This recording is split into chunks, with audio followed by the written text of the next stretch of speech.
10, 9, 8, 7, 6, 5, 4, 3, 2, 1, 0.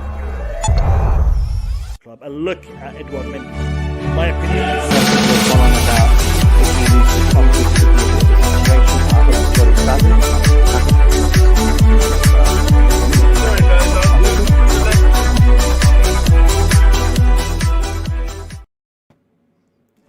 Yo, welcome to the Blue Lounge. Welcome to the stream. I hope you guys enjoyed that changed intro. I'm playing about with the intros. I'm trying to find the best music, lighting, pictures. I'm just messing about with it. If you guys enjoyed it, let me know. Hit the like button. If you enjoyed it, hit the like button. Big up to everyone. Big up to everybody who is joining the stream. A late night stream. I was going to stream earlier, but then reminded me that some of these matches were going to be on for a little bit later. So I wanted to get all the matches done and dusted before I started the stream. So big up to everyone. Hotcase likes the stream. Hotcase, you may be added to that stream in the intro in due course. Big up to you. Big up to CC. Big up to Tobago. Big up to MCIG. Big up to everyone in the chat. And big up to my panelists. Big up to Eric Blue. How you doing? Big up the panel. Big up yourself, Kasim. And big up to the people in the chat. Welcome, Eric. Mo, MDT. Big up to you. How are you this evening? Big up, Mo. Thanks for having us. Big up to everyone on the panel, Eric and Declare. And hope we have a good result tomorrow. Just before you Hopefully. go, I just checked the list again. Marlon Sarri's on it. He's on it? I didn't see him. Yeah, it's on the traveling party. Check on the fifth stand up. Okay. So that list must have not been completed. Well, in that case, then what I scrapped will bring back in. All right, brilliant. All right, fantastic. So Malik Sarr is in that list. Declared. Good morning to you. How are you? Good morning to everyone. Panel, the chat. We've got a lineup of a cup quality. It's going to be fun. It's gonna be an interesting morning for you, interesting evening for us. The Chelsea boy 1234 has just joined us. Big up to you. Welcome to the stream. All right, listen, people. Today, this stream, we're gonna be doing our regular preview of the fixture tomorrow. It's an early kickoff. I'm just gonna double check to see what time it is, because I believe it's 5:45 tomorrow. So for those of you that were gonna watch it at 7:45, you would have missed it, because it kicks off at 5:45 London time. So it's an early kickoff. Now, what I want to talk about before we go into the lineups and whatnot is the potential for this game. Big up to Mary. Big up to Wissam. People are still jumping in. Thank you all for coming on. Now, I want to just show you guys something before I can get it up on the screen. How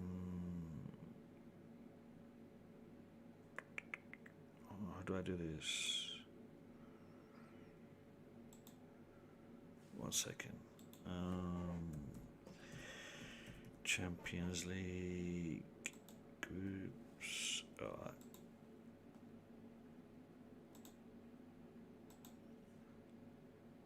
Okay, now just bear with me 1 second. Sorry for keeping you guys waiting. Abdul B, I see you. Big up to you. Let me just get this on the screen. Here we go. Alright, Max Burton is jumping in as well. Max Burton, welcome to the stream. Big up to you, Max. How you doing, Max? Yeah, not bad. Thank you, guys. How's everyone? Good. All right, lads. I wanna show you something. I wanna address something. Now, there's a whole bunch of games to be played tomorrow, but keep in mind this. Chelsea cannot pick an English team in the next round. So we can't play against any of the English teams, and they've all finished top. I mean, just to double check: Man City top, Liverpool top, Manchester United will finish top. Manchester United will finish top. All right, so we can't. Should we come second? We can't play against any of these teams. So we can't play against Man United. We can't play against Liverpool. We can play against Ajax, Real Madrid. Sorry, if we were to come second, yeah. We can't finish. No. If we were to come second, Max, we can pick Ajax, Real Madrid, Bayern or Lille. Bayern Munich, or Lille. So that, yeah. So that would be that. Lille. Who are they playing in the last game? Who's Lille playing in the last game? Lille playing Wolfsburg. Yeah, Wolfsburg. Lille. Okay. Lille will top that group. Yeah. So Lille will. So Lille. That is if we finish second. So the only, potential bogey team is Bayern Munich. Don't sleep on Ajax.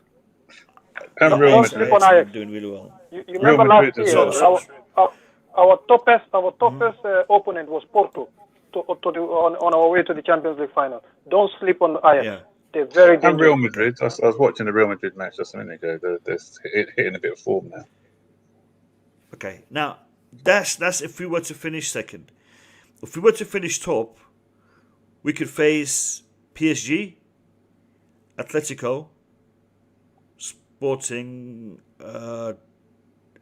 Dortmund had been knocked out. Yeah. Didn't see that. Okay. Yeah, right, so they had a bit of goal difference, but the head-to-head wasn't. Head-to-head, yeah. Inter Villarreal, Barcelona, Villarreal, Salzburg.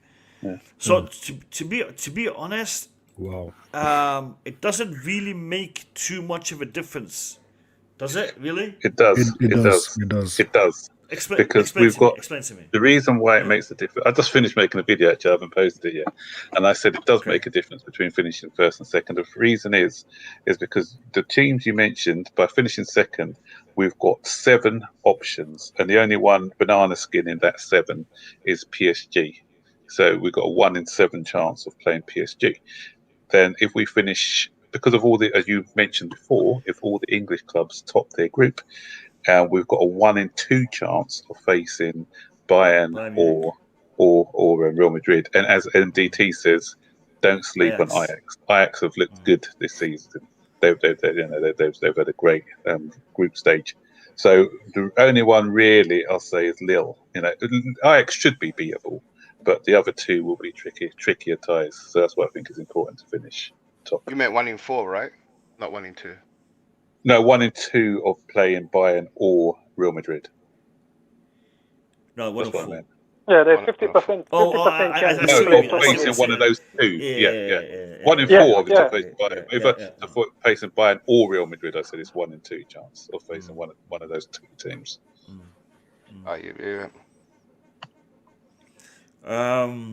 Okay, so how hard should we push to finish first? Because we got Leeds in the weekend, and I said it before, man. We don't need to top the group. I kept saying it. We don't need to top the group. Eric, to top the group, we're gonna have to win tomorrow against Zenit. Yeah. Playing in 13 below 0 degrees. It's gonna be Injury hit team, no midfield. Injury hit team, potentially we can add to that list. Playing in that kind of environment. I know hindsight is it's interesting, it's always easy to look back, but that match, I feel as if it was a waste, honestly. It was a waste to go gung-ho and, blow Juventus away. That's just my feeling, but maybe I'm wrong. Why? Sorry, just 1 second. Chris, we will open the stream once we have done our predicted lineup. So once we've done our final predicted lineup, I'll open the stream, and anybody who wants to jump in are welcome to do so. Eric, can you explain? Eric, explain why. Yeah, okay. So the last times we finished top of the group, I'm pretty sure we didn't get favorable draws. I can't Yes, we remember did. the last time we finished top last season, and we got a favourable draw. Atletico We Madrid. had a good running. You missed the finals last season. Atletico Madrid wasn't a favorable draw. Obviously, we still beat them, but we didn't. That wasn't the easiest thing we could have gotten. And the season before, okay, obviously we finished second, and we got. And we played Bayern. Got Bayern Munich. Yeah. I'm not sure. I feel as if you want to win this competition, at some point you have to face a top team. And I'm not one of those people who thinks, as long as we go far, that is some kind of achievement. It is. It is there. Yeah, I know in terms of the money. I got a question. For money. It is important that we go far. The further we go. Yes, that's true. That is true. That is true. Yeah. I got a question. We'll dissect this. Let me hear declared. Who do you think is the best team in the Champions League at the moment? Man City. Man City, right? Yeah. And we can't verse them, so that's all right for now. Yeah. Would you say Bayern Munich are a close favorite, second favorite? Maybe number 2 right now. Okay. If we avoid, because what Max just showed is that we got a 25% chance of getting Bayern Munich, right? Yeah. And which is a high chance because of so many English teams finishing top. Correct. So, would you want to play Bayern Munich over 2 legs or over 1? Because now, if we avoid them early on, and if we go deep into the finals, there's a better chance at versing them if we do go far in a finals rather than versing them in a 2-leg game, especially early on. Do you think facing them in 2 legs gives you a better chance, or 1 leg? What do you think gives you the better chance of? 1. Okay, so yeah, if you're not the favorite, 1 leg. That's a fair point, but yeah, a good point. But you probably still have to face them or maybe Man City in the future. But fair enough. I get the money aspects of things. I do get it, but yeah, we can't verse Man City till semis. Yeah, so it's a fair point. It's a fair point. You don't want to face quarterfinal. We can play them. Yeah, I don't want to face Bayern now. That's a good. But at the same time, even if you avoid Bayern, you still have to play some tough. No, I don't think most of them are not easy fixtures. But obviously, if you, remember too, right? If we get Bayern, our fixture for January. Or was it Liverpool, Man City, and then Tottenham at the end, and then I think the first week of Feb we were Bayern Munich. So after that hectic EPL fixture, then the first Champions League game, if you want Bayern Munich, it just adds on to that pile up as well. It's in our best interest to get an easier team with all those factors, and avoid Bayern too. My biggest disappointment would be that every single Premier League team, including Man United, finished top and we'd finish second. It's not a good look for the European champion or defending champions. That's a fair point. And a question that was asked is, who do you see as favourites? And you straight away said Man City, and then Bayern Munich. So where does the champions of Europe fit into this? I didn't say they're favorites. I said they're the best team in the competition. I also thought they were the best team last season. Based on what? Based on what, Eric? Wait, before you answer, Boogeyman, big up to you. Welcome to the stream. Guys, more thanks Big for up. having me. Good to see you back, man. Good to see you back. Big up to you. All right, Boogie, sorry, Eric. Based on what? Is Man City the best team in the Champions League? Go on, tell me. Based on performances, it's probably Liverpool or maybe Bayern. Between them, maybe even Ajax. But are you talking about form in their group stage? Is that what you're saying? Yes, yeah. Based on that, you could say those other teams. But in terms of, I just think right now, sorry, I think Man City are the best team in the world right now. That's just so they happen to be in the when the best team in the world is in the Champions League, whatever competition they're in, you say that they're the best team in the competition. That's the logic I'm using. So I think Man City are the best team right now. I disagree that they're the best team in the world right now. I mean, they're up there, but so who's the best team? Well, right now we are the champions of Europe. That makes us the best team, doesn't it? What's the title? What's the title? No. That's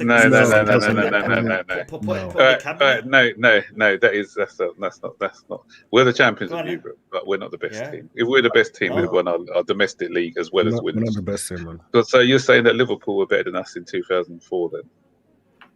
Because we won the league by about Liverpool finished about 7, did 20 odd points behind us, but yet they won the Champions League. The best teams don't always win the Champions League. If we win the title this season, so these titles should not be looked at as anything more than just a cup and a no, it's not. No, not devaluing that. No, because obviously you're playing against the best teams, yeah. But I've got to be true to myself, and I can't be a hypocrite. I didn't when Liverpool won it in 2014. I said no, they weren't the best team. How could the best team finish because what Rafa Benitez did, he gave up on the league and he rested everyone and just put all his efforts into the Champions League. And so last season we weren't the best team because we finished 4th in our domestic league. Had we won the league, as I said, and won the Champions League, then I'll give us that label. But you could say we're the best team in a club formation. This team that is the best in the world right now. We beat them 3 times back to back last season. Correct. And this season they were we were unlucky to lose to them. And they're the best team in the world. I don't know. I mean, that's head to heads, though. What I think the best team is in Europe right now, if I'm being honest, is Bayern Munich. Manchester City can only play one way. Bayern Munich can play 2-3 different ways. So for me, Bayern Munich is the best team in the world. Because if you check Manchester City, the amount of goals they've conceded this season in the Champions League is way higher than Chelsea, Bayern Munich, Real Madrid. They've conceded goals almost in every game. So how could you be the best team when you can't stop goals? You're conceding 3 in games, 2. You're not the best team. Yeah, you might look okay, because you might look in the eye pleasing to watch, because maybe that's the type of football you like. But for me, even though I'm a Chelsea fan, Bayern Munich is the team that when I look, it's like the machine. Everybody knows it's quick run, pass, quick run. Man City don't do that. Man City, you run at them, you score. Maybe it's too early to say that personally, but I think for sure. I think Bayern Munich is the best team. You could have definitely made the argument last season for Man City, but also obviously for Chelsea as well, because we won it. Well, I don't think you could have made the argument last season for Man City. Last season as well. Man City was not the best team in the Champions League. It was between Man City, Chelsea, and Bayern Munich in the Champions League. I'm not talking about the league. I'm talking about the Champions League. The Champions League, Bayern Munich, the past 3 seasons, they've been brilliant. You cannot knock them off. If Lewandowski wasn't injured against PSG, they would have been in the semi-final. Yeah. Well, hold on. Bayern Munich have a new coach who doesn't really have a good CV for Champions League, right? So, that's my thing for. Have you seen their Champions League record this season? The only team better than Man City last season, it's a young coach, in terms of defensively in the Champions League, was Chelsea. Yeah, the young coach. Have you seen the record? Go and watch them. They've been devastating. No, what about Champions League record? I mean, you said about Man City last season. The only team better than them defensively was us, arguably, right? Sorry, one second, Eric. Boogeyman declared you guys have not submitted a team yet. Yeah. Are you guys gonna submit one or not? Yeah, I'll just finish in 2 minutes. All right, sweet. Go on, Eric. Sorry to talk to you. The best team in the league. You guys keep talking. How do we define the best team in the league? We are the champions of Europe. Yeah. The debate is already done there. Let me just finish the point I'm making. Based on this season is difficult for me, to be honest. But last season, Man City won, I think, 12 of their 14. I can't remember what the start was, but they won almost every game, and obviously they lost against us. And they conceded, in terms of goals conceded, Malmo win pretty much everything also in their league. They're not the best. No, I'm talking about the Champions League. We won it. So I know we did, but Man City also won the title. Well, Eric, can I just say this? That will prove like what you're saying. last season, check the opponent of Man City. They have the easiest opponent to the final. Apart from the semi-final. The semi-final was supposed to be their hardest opponent, which is PSG. If you check, Man City have always had easier opponent than most teams in the Champions League. Last season, if you compare their opponent to our opponent or Bayern Munich's opponent, even in UEFA coefficiency, they always play lower team. If you play teams what's the name of the team they play from Germany? What's the name? Boogie, is it which team they play? They play in the second round. Borussia Mönchengladbach, I think. Mönchengladbach. You knock them for 6. Is that, Eric, you got to check the opponent they'll be playing. Manchester City slap teams 5-0, whatever. People give them credit. If Chelsea slap them, they'll be like, oh, it's a little team, especially Boogie. You'll be like, oh, that team is not very good. But Man City slap them 5. Oh, look at Man City. But MDT, can you honestly say that last season we were better than Man City overall? In the Champions League, yes. No, yes, obviously we were better in the Champions League because we won it. No, not overall. Overall, City were the better team. Overall, City were the better team. Yeah, but on cup competition last season, we were one of the best in the world because even the FA Cup, we went to the final. Remember, we were very unlucky if Michael didn't pull that save off Mount. And also, the Chilwell offside. If it was this season, it would have been onside because his arm was what was offside last season. So when you look at it, we went to the final in the cup and we went to the final in the Champions League. It's only the League Cup we were out of. But last season, cup competition, we were very good. So overall, City is the best team in England. That's true. But in Europe, we were better than City. All right. Let's get back to this preview, lads. We have been streaming for 22 minutes. We've got 26 likes. There's 50 of you in the stream. So do us a favor and hit that like button. And if you're new, subscribe. The press conference by Tuchel today, we found out that unfortunately Kovačić has been struck by COVID. He's tested positive for COVID. He was due to be back, not for this game. He was due to be back probably for the Leeds game, but it's going to take him a little bit longer to get back into the team. Havertz is fit and he's travelled with the team. The other injuries are still there, Kante, Chalobah, Chile, and who's the other guy? Kante, Chalobah, Chile. I'm missing someone. Jorginho. Jorginho. All right. So these are the players that are still missing. I've asked my panelists to do a predicted lineup. We're going to discuss each predicted lineup, and then we're going to do our own. And then once we do our own predicted lineup, I will open up the lines for you guys in the chat to jump on and give us your perspective on the game. And again, I remind you, it's the early kickoff tomorrow, 5:55 or 5:45 UK time. It is not 5:45. Yeah, it's not 7:45. It's 5:45. In case you managed to miss it. So the first lineup I'm going to look at is Eric Blue's lineup. So I'm bringing that up for you now. Eric Blue. Is that the first or the second one? It's the last one that you've submitted. Have you submitted two? Yeah, I did one before that because Sa's in the lineup. Yeah, and which one do you want to go for? Because Sa is in the team. Yeah. Use the one with Sa. Yeah. Use the one with Sa. All right, I'll do that. The one with Sa. Okay, here we go.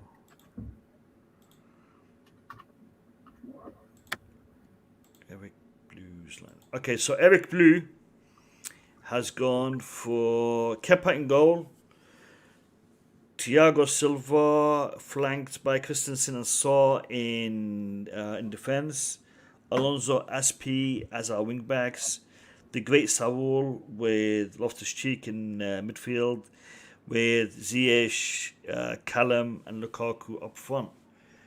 Interesting. You're not leaving a lot of I don't know. I mean, playing both Thiago and Christensen is a bit risky, isn't it, Eric? if you have a better idea, I'm all ears. I would love to know what. I would have brought Azpilicueta into defence and maybe played Callum as a wing back. I mean, again, it's different options, but you know, having both of these guys on the pitch, if we were to get an injury, it'll be really problematic defence wise. But give me your logic behind your selection, man. Let me hear your standpoint. I'll start with Rudiger. And Rudiger has played so many games. I can't remember the last time he was out of the team. So I'm the most concerned about him. If he gets injured, then it's okay. So that's why Sa is in there. It's a bad situation either way because you don't want to keep playing Rudiger over and over again, but there's nobody else. And obviously, I don't trust Sa. I think, I've said it a few times. I just don't trust Sa. Whenever he's on the ball, I get worried. Maybe he'll be good enough to help us beat Zenit, but we just have to figure it out with this team. Yes, Thiago Silva is a risk. Yeah, Christensen is also a risk, but I'm not sure Callum as a wing back is the best idea. I don't think we get any. We don't get the best out of him offensively, and he isn't very good defensively. So I'm not sure. I want to see Callum as a wing back again. We just have to try and figure it out with this team up front. I think this is the third time I'm using Lukaku. Putting him in my lineup. Hopefully he's ready to start, but I'm concerned about Lukaku. I don't think he's not playing at his best. Obviously, he just came back from injury, but also Tuchel isn't getting the best out of him, and our team isn't really suited to him. So it's a difficult one, but I think he needs to get involved, try and get some match fitness, try and play himself into form, and hopefully someone like Callum on his left, Ziyech on his right. These are creative players. Hopefully they can, give him some service and we can score some goals. You've skipped on Timo Werner. How come?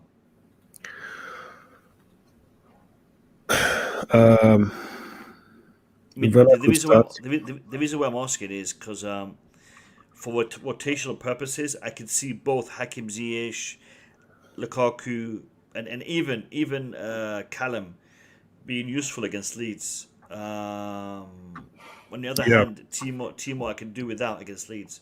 So why would you play him today? Would Timo be useful against Zenit? I'm not sure. They're a very physical team, very rigid. I don't know if Werner would, but it's not like we are. It's not we're not desperate right now. So I don't feel like we have to play Werner. So Werner can definitely come off the bench when the Zenit players are tired, and he can do some damage against them, like he did against Juventus. So it's a thing where you have 5 subs. You can always bring people off the bench. You can always change a lot of things. Sure. So yeah, that's it. Sure. All right. Cheers, Eric. I'm gonna say big up to Couch Critic. Welcome to the stream. How are you? Oh, busy day. Big up, fellas, man. Feeling good though. Feeling good about what's gonna happen tomorrow. So let's just get into it. Big up to you, Couch. Couch, I know you've got a couple of things going on in the background, so I'm gonna put your lineup on now, just in case you have to pop out. Respect, cool. See if I can find it. There was 2 lineups, by the way. Yeah, no, I'm not using the first one. Why not? That one. Come on, man. You don't like Charlie Colkett, man? What do you got against Charlie Colkett? You want to get us kicked out of the Champions League in the group stage, man? You got a problem with Todd King? I ain't got no problem with any of these players, man. Not heard of half of them, but still, It's... All right, so this is the final revised lineup by Couch Critic. He's going with again Thiago Silva and Christensen.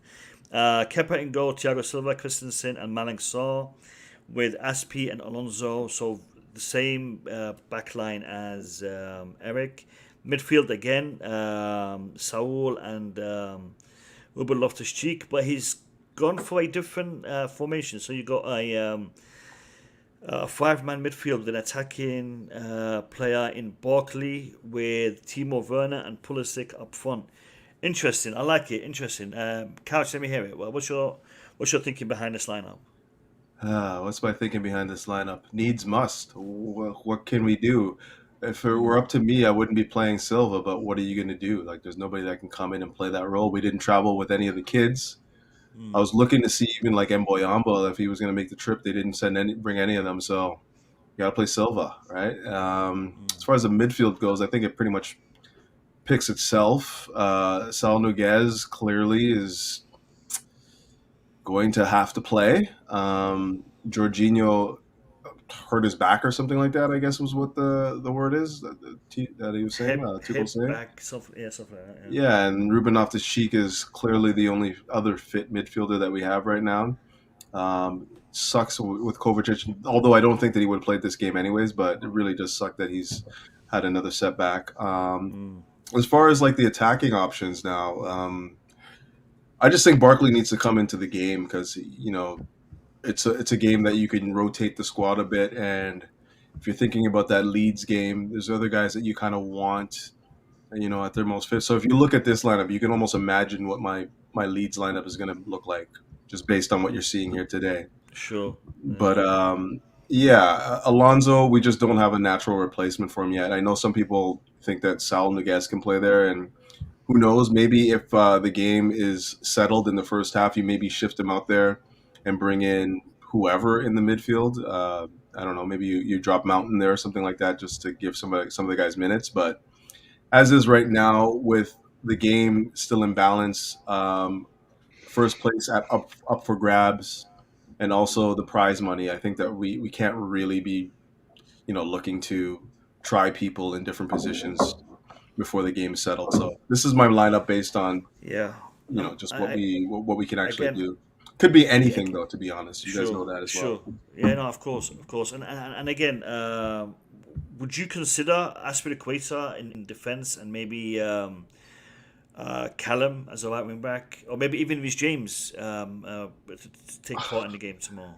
I don't want Reece James anywhere near this game. I was hoping that they just left him home because, like I said, like he's not 100% fit. We saw that the last game. He's not, like I think MDP pointed it out, like he's just gingerly striking the ball, not like putting his full force on it and whatnot. So if there's a game that you don't want him to be in, it's this one, because if he gets injured, we are massively screwed. Like not just a little bit, massively screwed. So I would keep him out of this altogether.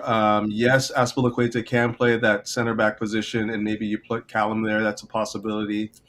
And rightfully, it could actually even happen if you put Christensen in the middle and rest Thiago Silva. But I don't know. I just went with this lineup because I feel like it's Azpilicueta's the natural second string right wing back now.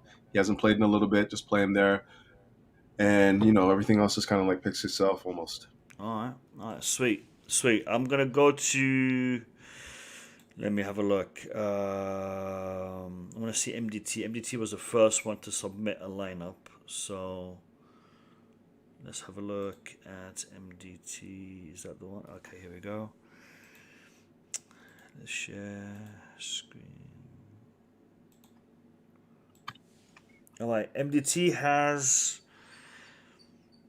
Christensen in the heart of defense with Aspi as a right wing back, as a right centre back. James is a right wing back. Everything else is the same. He's gone for a 3-man attack with Mount, Barkley, and the centre attacker would be Timo Werner. MDT, give me your thoughts behind your lineup, mate. Yeah, I was just looking at all the possibilities and also what I think he might do or what's best for this game.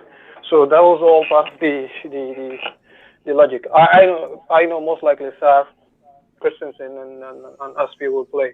It's James that I was worried about. I was thinking, is he gonna still play with him not fully fit? But I bet he will play because he always play one or two unfit players. If you see, that's so I think he's gonna go for James because he's gonna go for James. So that's why I end up putting James there, because if you remove James and there you put Aspi there, that means like we just have to rely on 3 players to attack, because Rudiger is the defender that carry the ball. We lack in that. So technically you are relying on 3 or 4 players to attack without James. Although he's not fully fit, but we need him for the attack. If not, maybe Alonso, but Alonso can attack, but he can't defend. So technically we're gonna be handicapped without James on the right hand side. That's my thinking behind him going for James. With Saul, it's a no-brainer. It was going to be between Saul and who else, but it's just Saul. And even Robin is not 100%, but we don't have a choice because Jorginho is not 100%. So somebody has to play. So that's why I think him and what's his name, James, are playing. Because if not, they won't. Ideally, you won't play them. And Barkley, this is a game for Barkley. He has never let Chelsea down in Europe. As much as Chelsea fans make fun of him or whatever, he's never let Chelsea down in the Europa League. Whenever he plays in Europe, he's never let us down. So I don't understand some of the hatred he's facing. I don't get it. Yeah, he's off-field antics. What does it got to do with it? One second. Sorry. Was Boogeyman saying I agree or disagree? I wasn't hearing that. No, I agree with MDT. Oh, okay. Wow. All right. Oh, wow. Continue. Then I'm going to play lottery today for the first time in my life. So you did the wrong lineup in DT. That's what you did. Yeah, Barkley never let us down. So that's why I put him there. And Timo, I think Zenit will come out to play because they've already qualified for the Europa League. So they might not be as defensive as before, because now technically they're just playing for prize money. So they need to win or to get more money. So draw with here, whatever. So I think they will come out. So that's why Timo might benefit from that. Would you consider this? Would you consider this? Swapping Mount with Saul and putting on Lukaku. So putting on Lukaku for Saul. And I would have Lukaku in the centre with Werner on the left and Barkley on the right, and Mount being next to Loftus-Cheek. Wouldn't that be better? Because I'm concerned. I'm concerned about Saul. Saul is giving me issues. Jitters. Yeah, big time. I know. The thing about Saul is because we know he's not going to play again in the league. That's done. If Saul don't play in this, so I'm just glad we have to we set up a got GoFundMe for the club. Yeah, I'm just glad we got Chesterfield in the FA Cup because that's one game he can play. Yeah, so that's why I think Saul will play, because normally, even to be honest, I won't even put Mount in midfield here, because you know why? I don't think Mount will play the full 90 minutes. We're gonna need Mount for Leeds. Leeds, you need runners. You need people that can run, and you need somebody that can pass the ball behind their defense. So Mount might not play full game. So that I just put him there because we don't have anybody to help in midfield, because Saul is playing with Rubin. You need somebody that will drop in. So both Barkley and Mount can drop in. So that will make sure they don't outnumber us. You remember what Watford did? They outnumber us in midfield. So by them two playing, they will not outnumber us. And Timo will have chances. To be honest, with this Zenit tomorrow, he will have chances. I just hope when he gets into the box, he just relax. Just relax. Just think about ice cream. You will score. So Timo should just calm down. Just relax, Timo. That's all. Because he does everything well. So that's the purpose of the lineup. Fantastic. I'm moving to Max Burton's lineup. Let me have a look. Here we go. Max Burton. Share. Since you know what, seeing all these different variations is really interesting for me, because there's a similarity in all of the lineups, but there's the tweaks. And this is what's gonna intrigue me about the final formation by Tuchel. Where we were wrong and where we were right. Max Burton has a lineup that is interesting. So you got the attack, Mount, Werner, and Pulisic. You got Saul Niguez on the left-hand side, Barkley in the center. Very offensive lineup here. Max, explain it, my man. Yeah. First of all, MDT was, and that Werner doesn't have to think of ice cream. He just has to think that he's offside, and he'll definitely score. Perfect. Yeah, exactly. Yeah. But I might add, but the last time I did one of these, I was spot on, wasn't I? Everyone was laughing at me when I said Chalobah to play in midfield. Now you But was after the sub. In the second, because he realised he made a mistake, and he realised that if Tuchel realised if you'd picked the team that I picked in the first half, then we wouldn't have struggled so much. You can't blow your own horn when you didn't get it right, though. That was substitutions. Listen, Tuchel got it. Tuchel got it wrong. Tuchel got it wrong. I got it right. YouTube. Yeah. Are we doing that now? Because I'm gonna start pulling out lineups where I'm like, yo, man, this is what he should have done. Tuchel got it wrong. I got it right. To be fair, the last one, MDT got it spot on, and I think the one before that, was it Couch or was it? So far, I got the last two right, not the two before that. I got them right. Yeah. So far, I've only seen two lineups that were 100%, and that was MDT last week and Couch a couple of weeks back. Yeah. All right, Max. Sorry to interrupt you, mate. Let's hear it. Yeah, that's okay. That's okay. It was the only reason I put Sal, because obviously I know Tuchel said he's been trying him there in training a bit, and he's somebody he can use for Alonso. Alonso has played a lot of games of late, but that's me thinking. That's like you, Baggy. I don't trust him. Why am I calling you Baggy after all this stuff? Anyway, I don't trust him in the middle. I don't know. He gives me shivers playing in the middle. I see in the chat that someone said he's been trying him in training on the two. The Undertaker's been saying that, but I don't know. He just doesn't give me good vibes in the midfield. In the midfield too for me. So I will try him as a left wing back. See how he gets on. If he can't play against the likes of Zenit, ain't bad side. I'm not dismissing Zenit, but I'm just saying that he may be of worth. He may surprise us by playing that role. I've gone with the same back three as most people. Malang Sarr. The only thing, I'm looking at my team now. I'm looking at Sarr and Saul down that side, and that could be a weak link down there. So I don't know. We'll see. Barkley will play at some point. I think he could play in a two with. I know it's an attacking formation.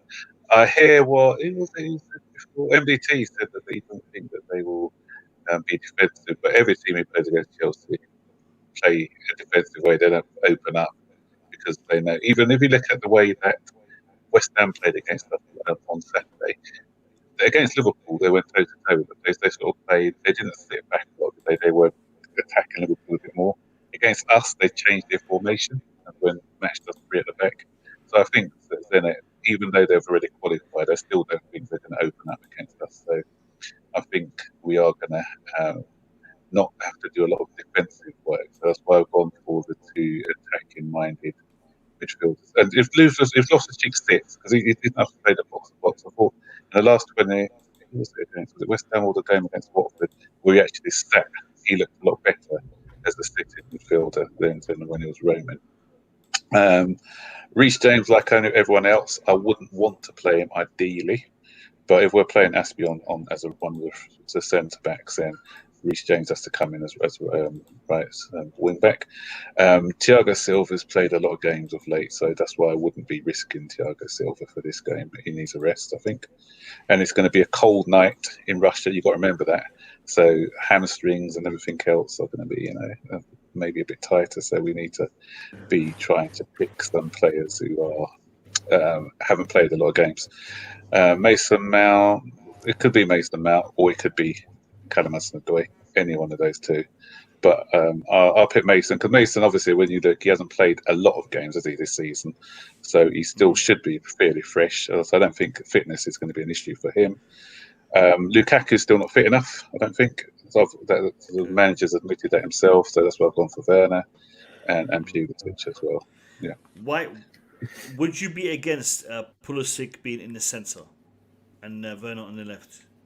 The reason why I'm saying that is because of finishing, Pulisic is a better finisher.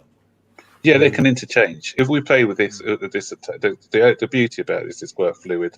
You know, with Pulisic can go in the middle, Werner can go out wide at sometimes. Yes, and it's a lot. It's a quite flexible, interchangeable attacking front three. Cheers, Max. We're gonna go with.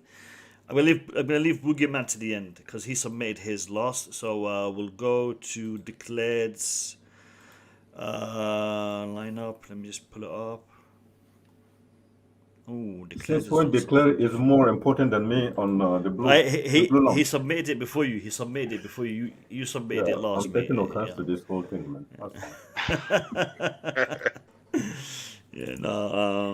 He submitted it. No, because to be fair, it's where is it? It's an interesting one. Declared has gone with a similar setup, but he's gone with Callum as a left wing back, and he's gone for Kai Havertz to start with Barkley up front. Oh, and he's gone for Mendy in goal, not Kepa. Declared, explain it, mate. Explain it. So, I wanted to spice it up a little, I guess. I think different things ran through my head. With after watching press conference, the way Tuchel described our return, how we're seeing an intense team like Leeds and what time we come in, and he said, and then after he said he's going to give players that need much needed minutes. There was also another factor for me was Zenit will be resting players. I feel because they have one of their biggest games this weekend against Dynamo Moscow, which they're first and second, 2 points apart, right? And no one else is challenging, and it's away to them. So they got one of their biggest games, and this is a nothing game for them. I know MDT said it was a bit of prize money, but that game on the weekend for them is one of the biggest in their fixture, away to the second team, which is it's a two-man race there, two-team race. So I feel like we can maybe get away with a little bit more, knowing that, maybe, right? And so I'll start from the back on this. I think one of the worst things you could do when a player has a poor game, especially a keeper, to drop him, unless he's mentally not there. Unless there's an outside mental factor, you rest him. But the best thing you could do is get him back in there, have a good game, and then he's back. So that's how I feel. Why I put Mendy there. We don't have much to work with at the back.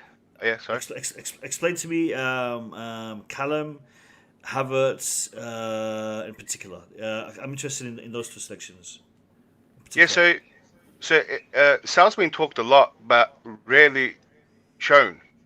Hudson-Odoi has played wing back. Hudson-Odoi is playing on that side at the moment. I think Hudson-Odoi can fit there more than Saul, and Saul left Atletico because he was getting played there. So I don't even think he has it in. Like, even if he can play there, I don't think he wants to be good there or wants to, even play. I think despise that position. I don't think mentally maybe he doesn't want to be there, be in that position and play that side, and probably fit enough to even play there. He hasn't played many minutes. That's a demanding role. Throw him in there. He's not going to last too long. So that was my decision to put. And we all feel Alonso should be rested. So I put Hudson-Odoi there, which I think he can fit. Declared. One thing that is sticking out here is you put Pulisic on the right. Are you putting Pulisic on the right because you've got Callum on the left and you don't want to have them clashing? Is that for chemistry purposes? I mean, why is that? Yeah, there's two reasons. For that reason that you mentioned, and when Barkley has come in, he's been put onto the left side. Okay. Most of the time. True. So Barkley's been thrown there too, and then plus Barkley can, like MDT was saying, Barkley's going to be the one that drops, and at least if he drops on that side, more on that side, he can overlap with Hudson-Odoi. So those two can interchange very easily. That's why I put that there. And the main factor was that Barkley always gets. I think that's probably his preferred position as well, where Pulisic can play both.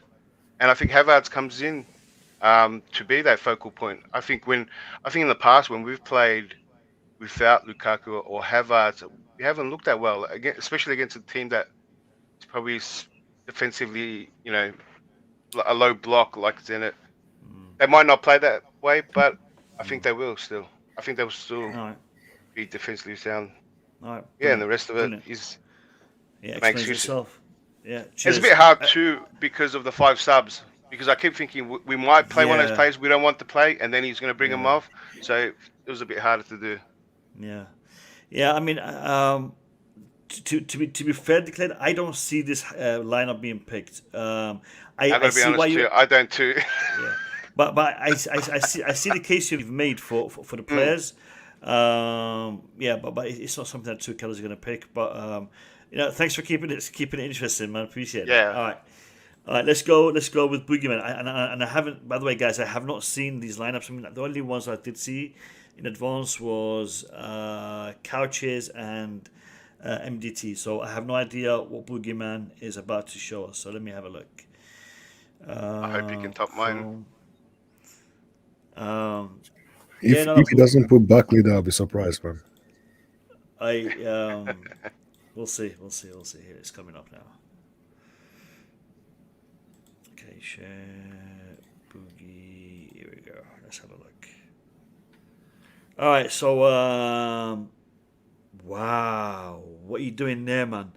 You got Alonso in defense with Maniksot on the right. What is that a mistake? Why is Saul playing left center back? Yeah, hold on. Because he's left-footed, man. Don't you know? All right, go on. This is a joke lineup, man. Come on. Boogie, hold on. Hey, let the man explain it. Right. Let the man explain it. Go on, Boogie. Thank you, Mo Kasim. I will just in your couch critic comment, and I'll also in your Max laugh, because that was a little. I didn't like it, but because it was Max, I'll let that slide also. So listen, guys. Folks in the chat, let them know what you think about Saul Niguez in the center back position. Let them know. Let the man explain the bloody lineup, man. Relax, chill. Go on, Boogie. The floor is yours. Thank you. Listen, I'm going to start from the front and come down so people can. No. Start from the back, please. Start from the back. Okay, good. So I can't wait that long. For me, Kepa is the obvious choice. Fair enough. As someone said, Mendy has a poor game against. It was West Ham, but he has a poor game also against Manchester United. So I think it's time for Mendy to be rested. I don't want to put Thiago Silva in it because it's not the time to have Thiago Silva injured. So Christensen has to start. And the reason why Malangsa will be on the right center back is because of his height and he can play both feet. And I put Saul on the left instead of Azpilicueta because I think a left-footed and Saul in the middle scares me a lot. And I think Saul should play this game. And I think as a left center back, he will have less control to do, just defend and launch the ball in it, and it will be a little easier. And both him and Alonso are both left-footed, and I see they will have some sort of understanding. And back is themselves up. Alonso can take his place, and Saul can switch. They can switch whatever they want to do on that position. In the middle, I'd rather have Barkley there because at least he can control the ball and run with it. And Christensen, Barkley, and Loftus-Cheek are enough to control a midfielder, our midfield. And I think with Mount supporting Alonso or Saul, if they decided to switch during the game, I think we'll cover on that position. Barkley and Lukaku connection were already known. And I think it will help Lukaku also if he has to start. And having Ziyech is just the fact that sometimes Alonso crosses. If Lukaku decided to desert the box, Ziyech will always be around to push the ball into the goal. So I think, and also Ziyech work rate that I saw lately should be able to help Hudson-Odoi as a left wing back. So now I'm done with my comment. Okay, all right. I want to ask you a couple of questions, Boogie. Question number one: would it make more sense to have Malang Sarr on the left side of the centre back trio and Azpilicueta instead of Saul? Yeah, I thought about Azpilicueta playing instead of Saul, but then my question is, what if for some reason we need to do a substitution between those three centre back who come in? Would that be Thiago Silva? I'd rather have Aspi coming in, so that's why I would put Aspi on the bench there. I'm pretty sure they're going to do some substitution, and I just think Saul has the quality. He's tall. At least he doesn't have to look behind. He just have one way to look at the field. So just find someone and kick the ball to. Should be that position should be okay. I think Azpilicueta can also, but my issue with this is if Tuchel thought that we needed an extra centre back, I'm sure he would have brought one of the academy lads along with us on the trip to playing Saul in that position. You will be doing a lot more damage to him as a player and to the system. The thing is, with Saul, he's currently underperforming in his preferred position of midfield. I can see him being pushed out wide to a left wing back, but then to play him in the centre back, you're just gonna put him under a lot more pressure in a position that he's not familiar with, and I just don't see that happening, Boogie. Yeah, but what if Alonso and Saul switch position? I'd rather have Alonso switch position with Lukaku than to switch position with Saul. He doesn't do nothing in defense. No, listen, that was my inspiration today, man. That's what I come up with. No, big up to you, keeping it interesting. You and declared that keeping it interesting. Big up to both of you. Hey, I thought mine was at the top, but well done, Boogie. Hey, Boogie. You can't top Boogie. You can't top Boogie. Big up to everyone. Sorry, Mo, can I ask out this? In Canada, is Boogie a coach? Is he on the 12th coach for a kid there or something? Oh, how do you know that? Because the way you demand people to play somewhere is crazy. So who can do this? I coach the U15. I coach U15 actually. Yeah. I can tell because. Listen. We got over 150 people in the chat. Can we get? What do you coach? Are they bottom? We've got Max Burton, camera. All right, let's go. All right, am I lagging, guys? Because am I lagging? Because you guys don't seem to be responding. No, you're not lagging. Am I lagging? Can you guys hear me all right? No. We can hear you. We can hear you. All right. So I was just saying, we got over 140 people in the chat right now. We've only got 71 likes. So please increase those likes. Hit that like button, and if you're new to the Blue Lounge, consider subscribing. All right, now we're going to do our combined 11. No more Saul Niguez in goal. No more. I'm just kidding. Let's just do the combined 11 and get this out of the way. Once we do the combined 11, lads, we will open the stream to everyone who wants to jump on and give us their thoughts and ideas. Now, guys, in regards to this lineup, I saw a couple of Mendy's and I saw a lot of Kepas. Do you guys think that we should risk Kepa generally, or do you guys think that that's what Tuchel is going to do and that's why you had him in the lineup? That's what Tuchel will do, 100%. Tuchel kind of said it in the press conference. He kind of gave it away a bit on the press conference. That's what alluded to it. Yeah. So we'll go with Kepa Arrizabalaga in goal. Now, Malang Sarr, I guess pretty much everyone is agreed on that. Yeah, Malang Sarr to be playing. Now, I had a few having Thiago Silva in this position in the centre. Can we get consensus? Let me see. We'll start with Max. Max, not for me. He needs to rest. He needs to rest. No, I'm not putting him in there. All right. Christensen for me. So, who would you have as your centre and as your right? Out of Christensen, Azpilicueta. Those are the two. Christensen, Azpilicueta. Boogeyman. Who's your central defender and who's your right defender?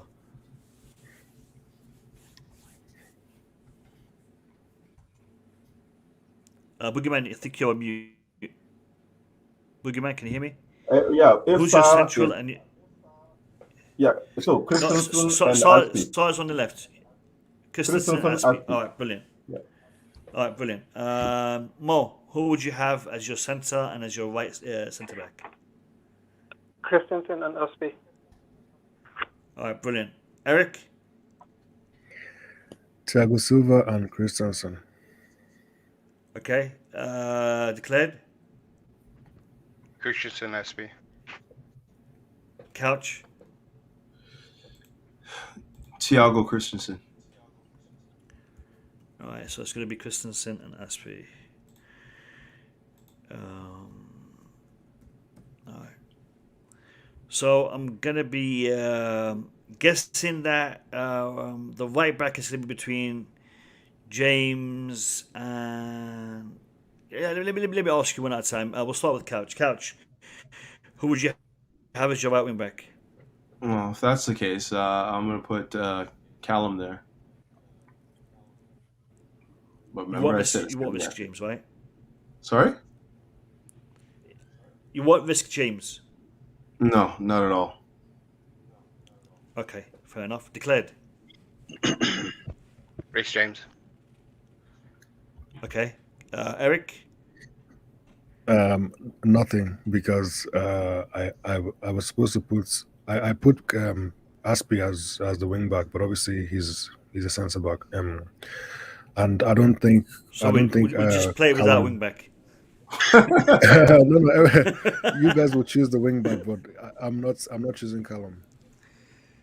So are you choosing Okay, then? You have to choose so somebody. I'm choosing nobody.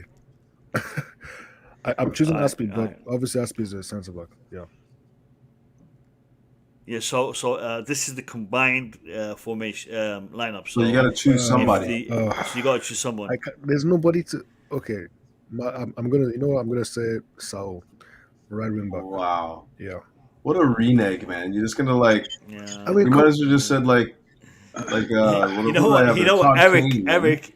All right, listen, Couch. Eric is the guy who would take that ball off the pitch and says, "I'm not playing. I'm going home and I'm taking my ball with me." Totally. Oh man, I don't know the media of that. Yeah. All right, so we'll have Tuchel himself playing as a right back for Eric. MDT, who do you want as a right back? I chose James on my lineup, but I think if the reason why I want to go for James is because of the height. Because if I choose Callum, I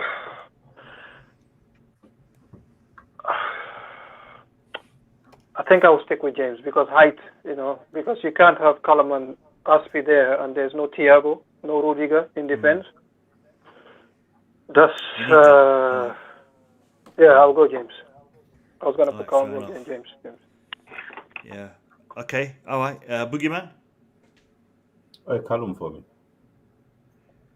Callum. So that's 2 for Callum, 2 for James, and 1 for Saul Niguez.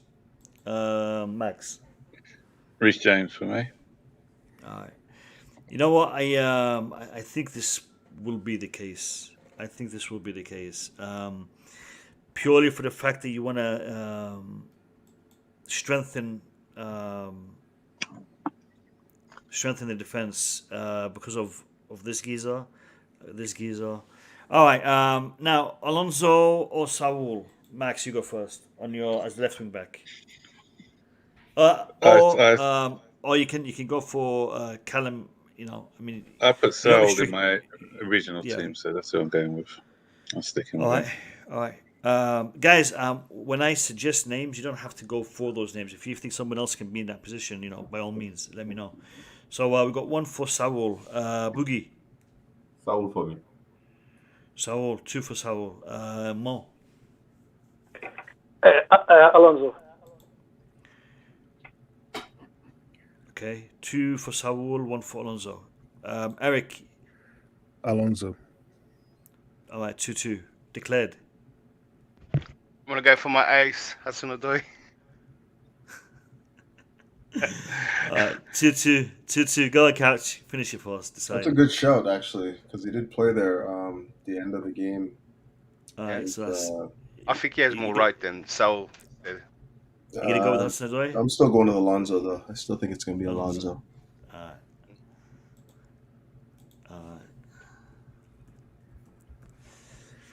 Okay, let's get into the interesting bit. You got to tell me your two midfielders, and it's up to you, whoever you want to have in there. So we'll go with couch first. Okay, Saul and Ruben. Saul, Ruben. All right. Declared. Yeah, there's Saul and Ruben as well. Not much choice there. All right. No Barkley? Barkley's up front, mate. He's scoring the goal. That's why I need him up front. All right. Fair enough. Eric Blue. Ruben and Mason Mount. I like it. I can see it happening. MDT. Saul, Ruben. All right. That's more probable. Boogie? Saul has no business being in the middle of the park. That guy. No, but he has business being in the centre back position, right? Yeah, at least he has just one. He cannot. He doesn't have to mind or care about the back. What happened from the back? So I think if Saul is not at the centre back, if Saul is not as a wing back, Saul sits on the bench. So it will be for me Ruben and the Barkley. All right, interesting. I'm loving this. Max. Same. That's what I'd put in my team, Ruben and Barkley. So I'm sticking with that. All right, Ruben and Barkley. So we had how many for Saul and Ruben? It was Couch declared, right? And I think MDT said, yeah, that's what we're gonna go with. Ruben.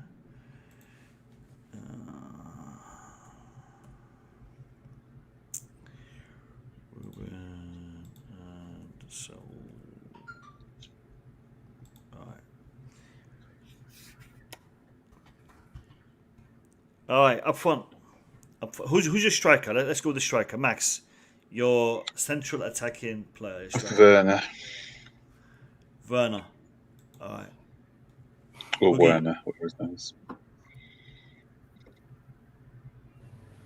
Boogie. I have a quick question. Did Tuchel say anything about Lukaku today? No, he didn't mention him per se. No. Okay, Lukaku start for me as a centre forward. Fair enough. Mo? Yeah, I saw Lukaku training differently today. There were quite a few clips on whatever, but I'm still gonna go for Werner because Werner is closer to full fitness than Lukaku. Yeah, he was taking a lot of. He was working on his finishing. He was taking a lot of shots. Yeah. All right, Eric. This is more of a personal thing, and I might have to give up soon because I've tried. This is my third attempt now, but I'm gonna say Lukaku again. Oh boy, I hope so. I hope so if he's fit. I want to see Lukaku starting, but only if he's fit because I don't want to see him playing and underperforming, and then we'll be doing the match post match. Slandered by Boogeyman. And then Boogeyman, and so. I was just giving my opinion, and I'm not. Yeah. I love Lukaku. Yeah, we all can see that, man. No, I'm just kidding. Listen, people. We will be opening the lines to come in and jump on and tell us your thoughts and opinions about the game tomorrow. And if you haven't hit that like button, please do. And I know there's a lot of you who haven't because it's only 79 likes and there's 130 of you in the stream. So big up to everyone who's in the stream. Subscribe, comment, like, share. Do what you got to do. hopefully Lukaku starting. Declared. Let me hear your position, your perspective on who should be starting up front. The reason I had picked Havertz in my lineup is because I think the Lukaku playing might have set him back a bit, and maybe and it was said that he wasn't ready. So if he's not ready, he's not ready. And I think there's a reason Werner hasn't even subbed on. Maybe he's not 100% ready. I think till I see he actually subs on and plays, I don't know, at least 30 minutes or something, then I don't think he's a good starter. And Havertz was back in training, so he would be the prime pick for me.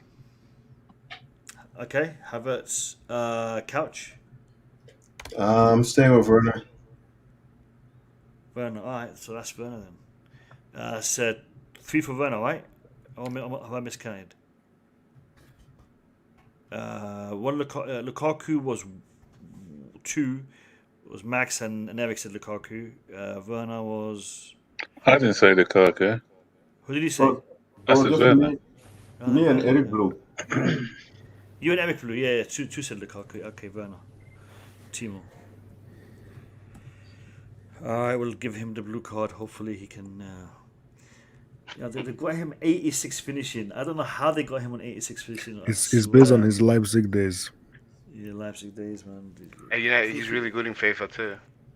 Yeah, I mean, Saul Niguez has got 80 defending and 81 physical. Brilliant, fantastic. EA Sports, man, you guys are smashing it. All right, so all right, who's the left wing winger? Couch. Left winger. This is not the shape that I wanted to play, so it's tougher for me to say. Sure. Just pick the same person that you think would drop. Same idea, Crouch. Do you know what I mean? Yeah, it's not as easy though. I guess like if you play the front three, one of them drops anyway, so it kind of becomes what you wanted. So put the midfielder that you want there, or the other side. Yeah. Oh, I see what you're saying. I'm gonna go no, because if this is the shape, I'm just gonna go with Pulisic here. Pulisic. All right. Yeah. Hold on, Podfather. I sent you the link, man. I sent you the link. Lukaku, Werner, and Havertz up front. Physicality. Podfather, big up to you. Thank you for the super chat. Much appreciated. You said who again? Pulisic? I said Todd Kane. I was reading the comments. Listen. I swear to you, Kane's no longer at the club. You know what? Hold on 1 second. I'm gonna do this. Where is it? EK Ugbo, man. I'm gonna show you Couch Critics. Is that it? Let me see. No, that's not it. I'm gonna show you his predicted lineup. His first predicted lineup. It's definitely more of a banger than the one we come up with for sure. Oh, it's an amazing lineup. All right, but you're gonna have to explain to me who these players are because I seriously don't know. Wow. Okay, if I have to explain to you who Todd Kane is, I'm gonna be very. Todd Kane's a right back. Loaned him out to Blackburn and other teams like that. Never did anything. Max knows. He also almost made the Champions League final bench in 2012. Max and MDT, they're really good with the youngsters and the academy lads. So, Max MDT, look at the chemistry first of all. Can I ask a question quick, please? Hold on. This was the lineup that Couch Critics submitted initially. That's a beauty. So, Couch, talk us to that one, man. Well, I mean, everyone just kind of picks themselves, right? I mean, you could have played Todd Kane at right wing back, but just because, he's a little bit more versed at playing in that wing back role than Azpilicueta, I played him there at left wing back. Charlie Colkett, former captain of the youth team for many people that don't remember. Charlie Colkett is a big footballer. So, games like this, you need a guy like that in the midfield. And, of course, Jay Clark-Salter, the forgotten man at the back, a guy that, big presence on the pitch, great passer of the football. You got to have him in there. This is a big Champions League match. You need a guy like that. And, of course, we got the Canadian up top leading the line, Ike Ugbo, the Canadian playing for the Canadian national team now. We got him in there. And, he can score goals. We already know about his presence. Where's he at now? Is it Genk? I can't remember. But Genk. For now, he's that's playing Genk, for that's Chelsea. Genk, that's Genk. Solid Alright, moving lineup, I back. think. Actually, J. Clark Salter was someone who John Terry said was going to make it. Yeah. Was there more players that you were trying to put in there, but you couldn't find their cards? I couldn't find one for Dean Aziz Conte. I can see you ran into that problem. And I couldn't find one for Sam Hutchison. I was going to put him in the back. Big Sam. Back to the game tomorrow against Zenit in the Champions League. Who do you want to have as your left wing back? Pulisic. Couch Pulisic. Pulisic. All right. Declared. And Crouch, I thought I was trying to get you to go Barkley so I can go Barkley too. My players haven't been coming up. All right, let's stick to Barkley. Barkley. One for Pulisic, one for Barkley. Eric, let me hear it. Wow, Barkley might not make the lineup. I'll go with Callum. Huh? All right, so we've got Barkley, Callum, and Pulisic. All right, go on. MDT. Say Ziyech. No, that's my guy. I'm going for Barkley. You know. Barkley, sweet. Boogeyman. Also, to fit this lineup, I think Barkley has to play there. Thank God for that. All right, Max. Although I had Pulisic in my original team, I'm going for Barkley simply because Chelsea put out a tweet today, and Barkley was on that particular tweet that they put. So I think that's a hint that he's maybe playing tomorrow. Was it the back of Barkley talking to Tuchel? No, they said it's game time or something, and then they had a picture of Barkley on the Chelsea website. On one of the pictures. No, this was on Twitter. Oh, okay, no, never mind then. Yeah. Okay, now this is the last player that will be starting. I will pick to start.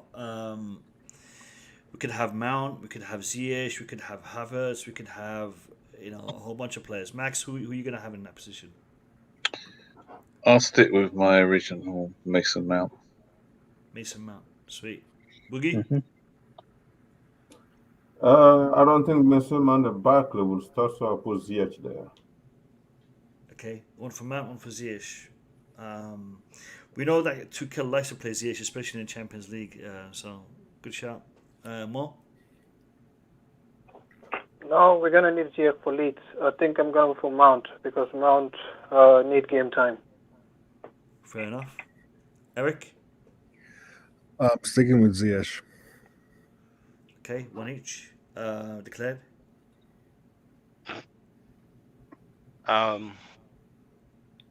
I want to say the one I want to say, but I also want to be affected. Say it. Well, I think Pulisic is one of those guys that Tuchel alluded to that needs much needed game time, and I think he's going to be in the lineup somehow, or strongly, or even if he comes on the sub. I'm going to say Pulisic. Okay. Couch. Yeah, I think Pulisic is going to play, so I'm going to say Pulisic. Okay. That's okay. No problem. No, that's not a problem. It's not a problem because I'm going to choose Mount. Okay. The Mount? Okay. Yeah, I'm going to choose Mount. The thing is, I can see both. I can see Mount and I can see Pulisic. The thing is, one problem with this team is pace. Timo Werner and James are the only players in this team that really have pace. So I could see Pulisic, but I don't see Pulisic playing on that side. If he was to play where Barkley is, so I'd have Barkley on this side and then Pulisic on instead of Mount.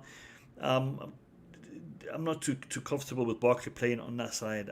It's a weird one. Who plays for you guys? Who plays for Leeds? Or you guys is Mount playing Leeds? Because if he's playing Leeds, I can't see him playing this game. I don't think he'll be playing. If he starts this, no. If he starts Mount this, he won't has play. to play Leeds. You think Mount has to play Leeds? Me too, and that's why I put Pulisic. Then Mount should be on the bench for this game. I agree. No, I think Mount will play both. You guys, Mount will play both.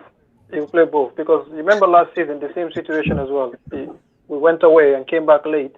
He played both games. He's gonna do play it. well though. Mount hasn't played many games. He needs to get his fitness back as well, because when you think he hasn't played a lot. So I think, and Mount's one of them players who needs a run of games to build that momentum. Did he play? He played the last game though, right? If I'm not mistaken. Yeah. He played the last 2 games, was it? Yeah, he was injured in one. We'll see. Whatever. No, I think he came on one of them, didn't he? I can't remember anymore. He came on against Juve. He didn't start that game. But he played against West Ham, right? He played against remember the goal Manchester United. he played a West Ham game. Yeah. So he What played about West Ham. United? Yeah, that's a lot. I don't know. We'll see. No, I just think Pulisic. He didn't play against Man United. He played against Watford and West Ham. Those were the last 2 games.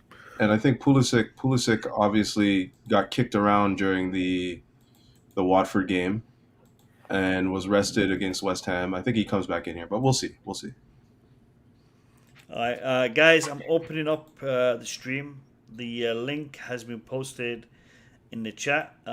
Anybody who wants to jump on, you're welcome to do so. Click on the link and jump on and let me hear your thoughts and opinions. In regards to the Blue Lounge's prediction for tomorrow, Kepa in goal, Malang Sarr, Azpilicueta and Andreas Christensen in defence, with James and Alonso as the wing-backs. Saúl Ñíguez, Loftus-Cheek in the heart of the midfield, Barkley, Mount, flanking Timo Werner in attack. That is what we predict will be the lineup for tomorrow's game. All right. Can I ask a question? Yeah, go ahead, Boogie. There used to be, I'm not sure if his name was Kane or something. I think Todd, I'm not sure, but he used to. Todd Kane, yeah. He was, I think he was a centre back. I think his leg was broken, and then he was really good, and everybody thought. And no, that's Hutchinson. You think the Hutchinson? Hutchinson, okay, good. Where is he now? He was at Sheffield Wednesday. He was at Sheffield Wednesday. Didn't he have like chronic knee problems or something like that? Yeah, then he came back. He retired. He retired. Then he came back. They gave him surgery, and he's at Sheffield Wednesday. He would have been the next John Terry had it not been for his injuries. He was that good. He was a brilliant player, great leader. But yeah, he got that really bad injury, which was a pity. Yeah. Okay, fine. Fellas, I got to run, but I will speak to you guys again tomorrow. What time are you streaming tomorrow, Mo? Do you know? Half an hour after the final whistle. Okay, so, cool. Yeah. I'll try and be on, but I'm here till for another 5 minutes. All right. Big up, fellas, and let's get this win tomorrow. Okay, cheers. Have a good day. Have a good day. Take care. Guys, I have just pasted the link to the Burton Ballers match preview in the chat. So when you finish watching the stream, go click on that and check it out. Max Burton always gives a good perspective on these things. So the link is in the chat, and also go subscribe. Cheers, thank you. Yeah. So expectations from tomorrow's game, lads. Let me hear it.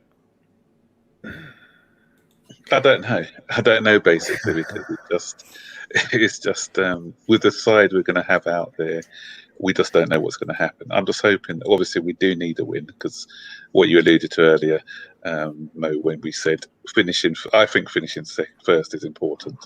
When you look at the teams who we're going to potentially face against the teams finishing second. So, but with the midfield area, still worries me with no cover for the defence. The only thing is, as I said, Zenit are not great. They're okay, but they're not one of the better teams when it comes to attacking wise. So we may be okay in that area, but I'm just hoping that the guys can put in a decent performance. I'm just hoping that maybe see Harvey Vale. You never know. Maybe able to see him for a few minutes in the second half. Is he in the squad? Yeah, I think he travelled. Did he? Okay. No. What happened is the youth team has traveled with the senior team because they're playing the Zenit on the 18. They're all in the same one, but they've flown together, but like they're playing their own game as well. Okay. Because I saw him in the lineup a couple of times, but in this one I didn't see him actually on the roster for the for this game. Who are we talking about right now? He's a young, He's a young attacking midfielder. He was picked in the squad a couple of times. Was it in the league to play Champions League? He was in the Champions League squad. He was on the bench a couple of times. Yeah, but then why not? I don't see why not. I think tomorrow expectation is simple, that we just go there, we score the first goal, and we just move that ball around if we can. And the problem is, if Zenit, because they have that tall Russian striker, that is really Zuba, can impose himself very much on any defender. So we just need to be able to mark him properly and avoid those ball in our box. Because if they start doing that, like what we went through against that team from London, what is that team that pressed us for the last 15 minutes during the EPL? Brentford. If they let them start crossing the ball in our box like Brentford did against us, then we'll probably concede a lot of goals. So we need just to make sure that we score our goal. And don't worry, we'll have Sal in defence. He'll be fine. Boogie, seriously. Were you trolling or did you really? That's the other thing. I'm being actually serious. The reason why I put Saul and Alonso on the same side is because I think both can switch whenever. Like, I think it's because those two scares me pretty much. So if I put both on the same side, we know they can switch and cover each other. So maybe it might be a good thing. They're both scare you, so you put them together on one side. Yeah, it might cancel each other.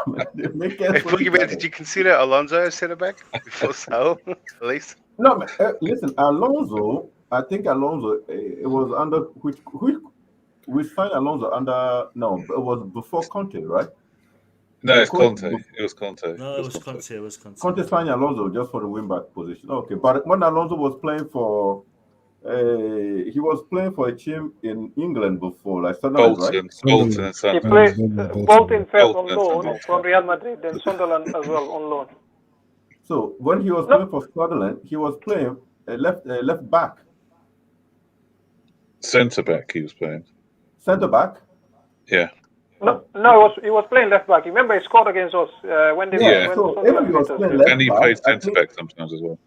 I think and also, even for Chelsea, I think that contest season, when he's doing substitution, sometimes he put him. Remember, he used to put him there as the third centre back.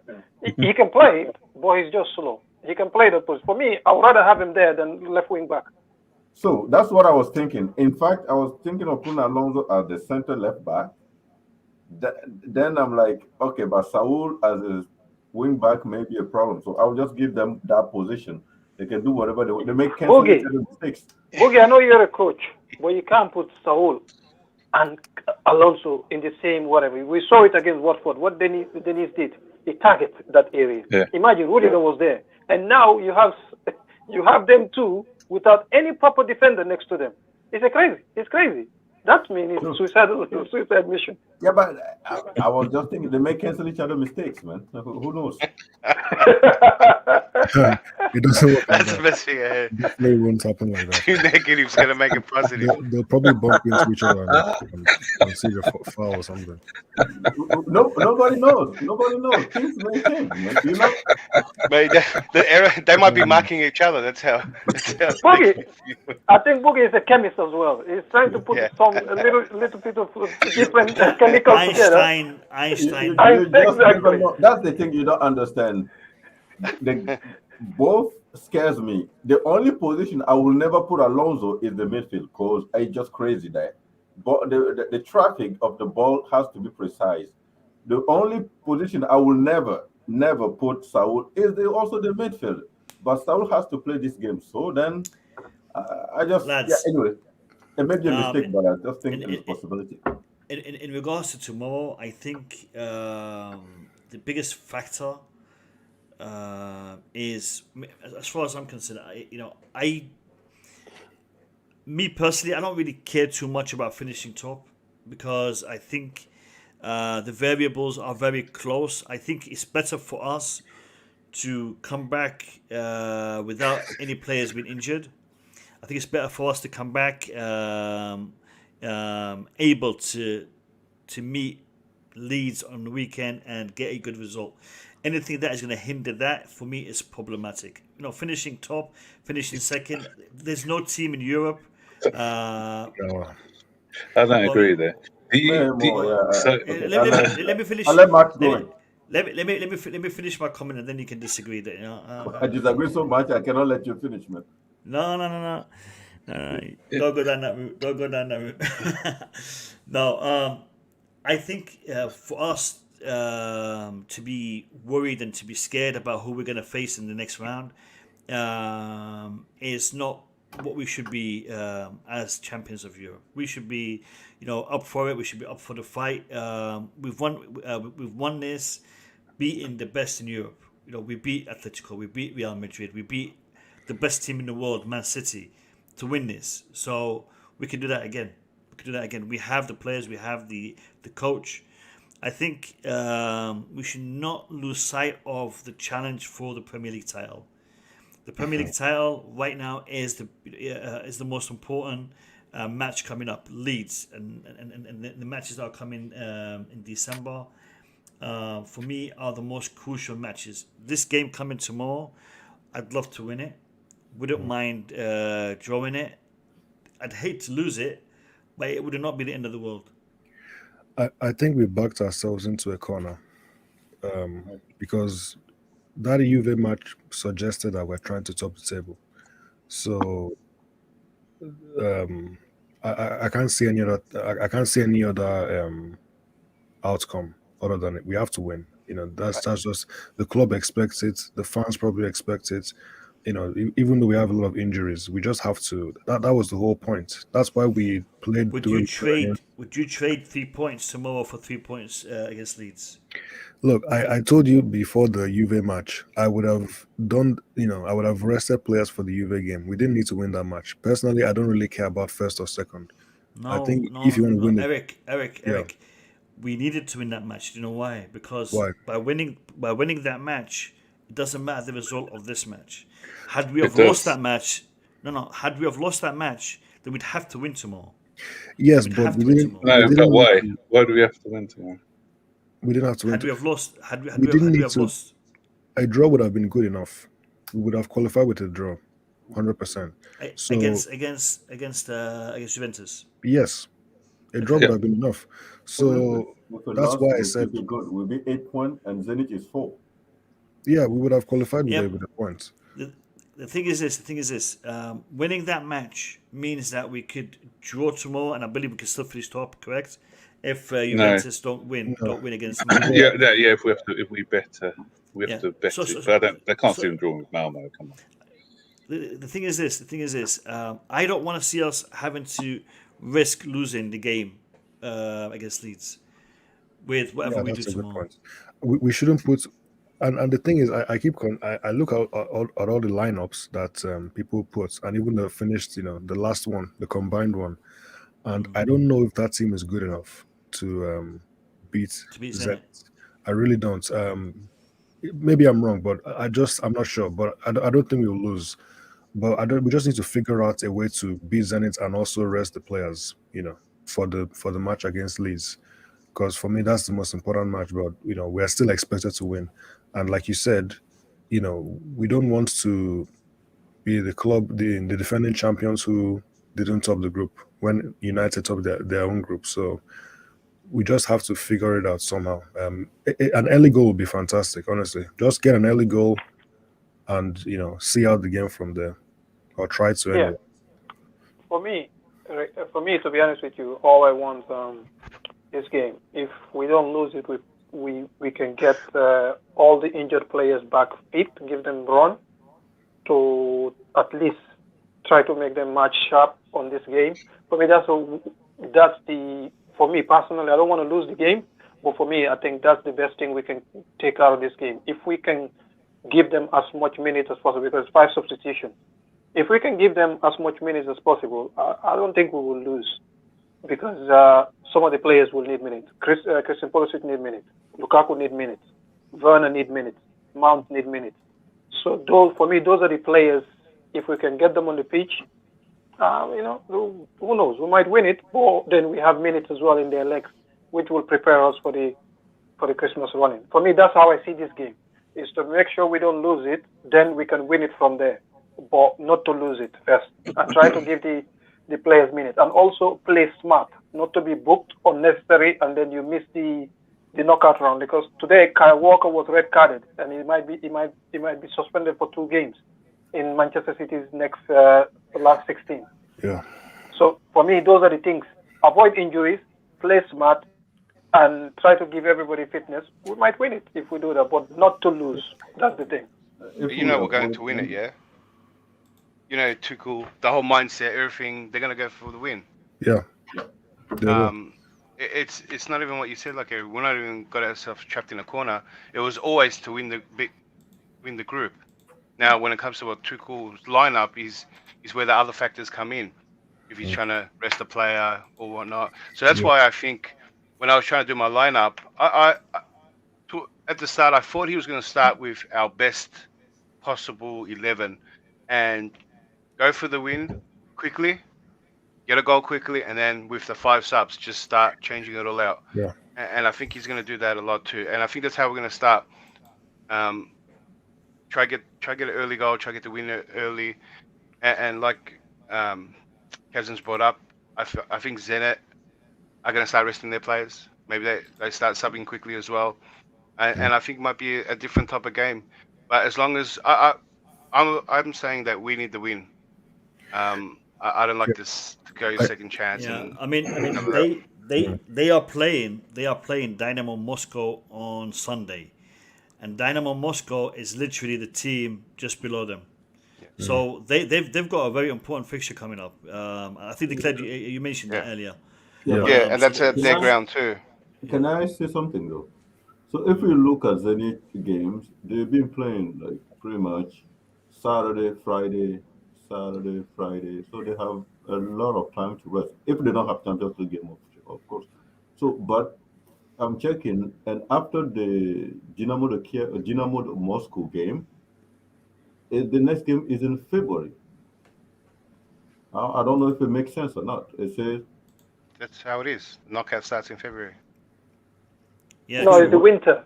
They have the winter break. Yeah. Okay, so if the last game is against the Dynamo Moscow, they're not gonna rest any player. Everybody we motivated to play that game. So no, it's Boogeyman. It's a short turnaround. They play, as you see, Sunday early game. It's a shorter turnaround. I mean, it's not that. And they're not used to it. Boogie. It's not time that. different, and also they already qualify for the Europa League. It's time different. So if they have any injury with us when they play us, that will affect them against Dynamo Moscow. So they don't need this game. The only thing they might want to do is to win it for the money, but they don't need it for anything else. They would rest players, but I think Boogeyman is right in the sense that they don't need to. You know why they would do it, but they don't need to, because Wednesday to Sunday is not, it's not that short. Yeah, but they're not used to playing 2 games a week. They're the 1 week. They play They got most of the next fixtures are 1 week apart. So besides the little cup games and the Champions League, right? They don't do it as often as the EPL, especially. And so that's why. Yeah. 4 games apart. So, guys, I need to shoot now. So I'll see you guys tomorrow, hopefully. Take care, Cheers, guys. Max. See you after the game Okay, tomorrow. Take care, brother. Cheers. Have a good night. Max. Cheers, Max. And it's like guys, MDT said. Yes, sir. No, go on, Declare. Finish off. I was going to say, it's like MDT said. They don't want to risk anything. You know what I mean? It's a big game. They don't have depth as well. Any little factor, any little niggle, is going to have a major impact on the game. On a game that's nothing, because even when they said they might want to try win, the chances of winning are low too. So why take the risk on a win that's not going to happen, or most likely won't happen as well? I know we're about to wrap up, but just quickly before we wrap up. No, I'm not wrapping up. I actually want to go on one more topic. Finish your comment and then we'll go on to. When you finish, I have a question. Any detail about the field condition in Russia? Like, are they hard? Yeah. Are they slippery? What is the game there? Yeah. Do you guys remember Alex Redneck? Yeah. He's Russian. He's Russian. So he was saying earlier that the pitch is heated and the roof is a sliding roof, so it can actually be an indoor stadium. They can actually close Okay. the stadium and heat the pitch. You know, you're pretty much playing in a good environment. Yeah, yeah, but Ground at my that point. question, yeah, but my question is, how do they give some advantage to the local, like to Zenit? Like they know how to play on ice or something like that. Do they make the field a little slippery Well, so those dudes obviously the environment is suited to them. The environment is suited to them.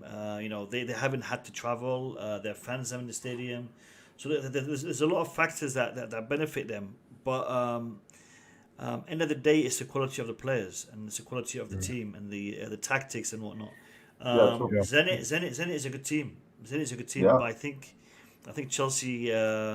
You know, we, when I said that it doesn't really matter to me the result, I'm more concerned about the players coming back fit and healthy. It's not that I don't care about the result. It's just I'd rather have my players fit and healthy for the Premier League than Yeah. you know to go out guns blazing and get a couple of injuries. Yeah. I was going to ask about. Yeah, Go on, Boogeyman kind of Eric. cut me off. So Yeah, I was going sorry. to ask before. Yeah, it's fine. Kante. Does anybody know what's happening with Kante? Because I don't think Tuchel talks about him. Is he injured Kante is or injured. Kante is injured. He do we did know how talk long about he's him out for? in the press conference. Yeah. Conte situation is one of the worries. He, What? what's Yeah, the injury? How long is I it? don't, What? I don't think Kante, I don't think Kante is coming till the festival. I don't think he will play this I mean, this month. yeah. In the press conference, Sad. he addressed the Kante situation. And he said, I think I'm not sure if it was Matt Law asked him about Yes. the fact that Yes. he has three lungs. You know, the guy is like he's energetic. He's always running around and whatnot. And is he getting to the stage in his career where he can't do that anymore? And Tuchel replied. He said to him, the injury that he has, which he believes he picked up against Juventus, is an injury that that was because of an accident, because of an impact. It's not because of him being tired and him unable to continue, and he's losing his edge, which is important because Kante as a player, his strength is his what's the word here, mobility on the pitch. He is very mobile. He gets he gets around quickly, and that is one of his assets. He's not losing that. As of yet, he's still doing what is required, but I think we all know he's a human being, and with age, your body starts to lose some of the muscle mass. It's, the bones get a little bit more brittle, and it's nature, it's natural. There was a little bit more to that question too. He asked him if he needed to be looked after now or rested a lot more. He said And no. that's when Tuchel said, "Yeah, if he's fit, he plays." And he went on and said that this was an accident, and that's how he got into that topic. That it wasn't from overplaying. Yeah, sure. Guys, I wanna. Does anybody have anything else they want to add to the game tomorrow before we change topics? Does anybody else Yeah, want to say I anything? was a little disappointed from Ruben answered when he said, yeah, he's been playing. He's been given a lot of chances this half of season because of the injuries. I mean, he first admitted the fact that the quality in the middle is really good, and so because of his quality and the fact that because of the injury, and he said like someone asked him, do you think you were stepping up? Like yeah, I think I'm stepping up. I think I'm doing all I need to do. And I'm just like, is he even listening to himself? The last two games that you play full time, that we all expect him to take control of that midfield, you fail miserably. And I mean, love Stitchick, I love the guy, like I love him. But then when I heard that, I'm just like, yo, man, can you? I know, but I didn't like it. That's my point. Just didn't like the answer. Like saying he's doing everything. Yeah, we just lost points, and Chelsea fan we're not happy about it. Manchester United, And this, I will expect Ruben to say, okay, I know people expect something, but I mean, we're still improving. Instead of just say, yeah, I think I'm taking all the chances. No, you haven't taken any chances that was given to you. Uh, that's my biggest issue with Ruben comment today. Anyways. To be fair, I didn't watch the Ruben press conference. I tend to stay away from player press conferences because a lot of what they say is either pre-planned or they've already got a certain criteria where they have to talk about. So I personally avoid them. But it is what it is. It is what it is. Players sometimes misspeak. Sometimes don't understand the consequences of how people are going to take what they say. It happens. It happens. People in the chat, I want you to do me a favor. We've got 122 of you, and I want to ask you guys, where are you guys watching the stream from? I've not asked you that question for a while. So I know a lot of the names on the chat, I recognize them, but I don't know where you guys are actually watching me from. A couple of you I do know. A couple of you have told me in the past, but the rest haven't. So in the chat, let me know where it is you're watching. No, they don't have if to I'm say watching the you city. from a jail cell, why would I tell you I'm watching you from a jail cell, man? Just tell me where that jail is. Just give me the name of the city. And Mo, I'm calling you from Bobo Julaso. You're calling me from where? Bobo Julaso. Yeah, you lost already, yeah. Bobojola, so. I don't even know what that is. I don't know what that is. All right, so St. Petersburg. So that's interesting. So who's from Petersburg? Sergi. That's where we're playing. Sergi, that's where we're playing. So Stephen's from Hertfordshire. Timo is from Toronto. Timo, Joseph from Toronto. That's Costa beautiful. from Virginia, USA. Sweet. I know Bryce from Canada. Yeah, but ask you, who is Chelsea fan in that group, anyways? Oh, I think the guy from Petersburg is Zenit. He's a Chelsea fan apart from when we play against Zenit. Yeah. Oh, okay. Sergey. Yeah, there are a lot of Zenit fans. There are Chelsea fans too. Loads, Boogie, loads. Yeah. Yeah, interesting. We've got a lot of North American viewers, USA, Canada. It's Bobby good. It's good. Toronto. Bobby's Casimir big in Canada, man. I am. I don't know why. Must be Boogeyman, isn't it? That's why they always support his comments. He's him on couch. This is the reason. Yeah. Now I know. No, I've had. I've got Boogie. I've got Julius. I had a guy called Mikhail. Who else? Couch from Canada as well. So half of my panel's from Canada anyway. So is Julius from Canada too? I didn't. Julius is from Canada as well. Yeah. All right. The last topic I want to talk about is this story that's been talked about today. Real Madrid and Antonio Rudiger. What do you guys make of it? So Boogeyman shaking his head already. Can I go first? For me, to be honest with you, I just want him now, if he's leaving, for him to give us the best season of his career, for us to win, and I'll thank him. At the end of the day, he fulfilled his contract. I don't have anything against him, so he can go. And I just want, if that's true, the way it's going, I know he's still waiting for the club. It depends. If Chelsea offer, he will take Chelsea's offer. But if Chelsea don't meet it, well, I'm just not feeling either way. I won't hold it against him, or I won't hold it against the club. I would just be like, you know what? Just make sure that you play your best. You help us win the league, the FA Cups we're in. And to be honest, because it happens sometimes. You just gotta wish the guy, say, you know what? Thank you for giving us a good time and good luck with your career and your life. We know that they didn't meet an agreement. That's about it. No hard feeling. Yeah, fair Listen, I'm behind MDT on this one. We all have love. A girlfriend that broke up with us. When you beg, she doesn't come back. So it just happened, man. It just like that happened.